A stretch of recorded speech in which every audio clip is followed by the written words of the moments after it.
When were you born? 55. Yeah. So I remember the 60s, well into it. Sure. But I was fortunate enough to be able to play drums with Brian down here, Dave, Jerry and the Pacemakers, Cliff Bennett, all my heroes. I've been able to play drums with them for, many years. For a long... Yeah. What did the era represent to you?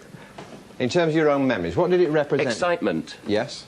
And about the Beatles, George Harrison's harmony, I think, made the vocal sound really happen for me. But are we looking at this? I keep begging, aren't we looking at this rather through rose-tinted spectacles?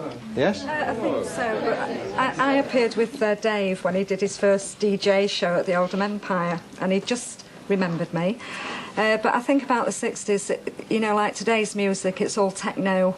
You know, I've still got my miniskirt, but unfortunately I've put on that much You didn't bring it with you today? There's no way I could get into it. I can hardly get into this one. But as I say, I think, like you mentioned about bringing Shaka Demas back and like She Loves You, I mean, I think if the Beatles do come back, I think they will be good. And I think that, you know, because, I mean, there are kids that haven't heard the Beatles and can't get the records, probably not heard the records or something, only from their families. There will be people, though, our friend here, first of all, who will say that it was, and I've heard them interview, they say that the 60s was a terrible era because it was the end of authority, it was the end of standards that we know, etc. It was the start of the rot. I think it's gone downhill ever since. What's the start of it? It has. But there's one thing we must remember, sorry Frank. No, it's okay. From the kids' point of view, right, well, what we haven't said here, nobody's actually said, well, maybe one or two have mentioned that the current pop music is a bit rubbishy, right? What you have to do, and I know this is a very serious point as we get to near the end of the discussion, is remember that the gentleman over there was talking about no money around today, no jobs.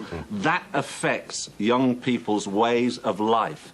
If by the fact that they feel they're being badly done by, let's say by the government of the day, they're not being looked after, they're being forced onto the streets, take their leisure time, and that's the only time that they can control. And they can say, to hell with everybody else, I'm going to do this, I'm going to do that. They may overreact. And I feel that very soon, to use the word again, there'll be a backlash.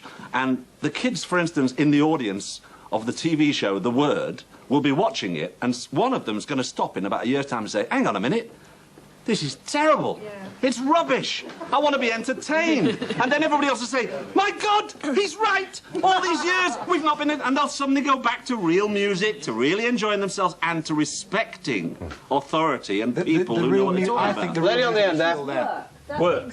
Absolutely. That's me, is it? All right. Lady on the back. They haven't got work. They haven't got work. I'm going to take... Lady up there has been waiting. Yes, madam, yeah. I was a teenager in the 60s, and the thing I remember is that there was like an explosion of talent from this country.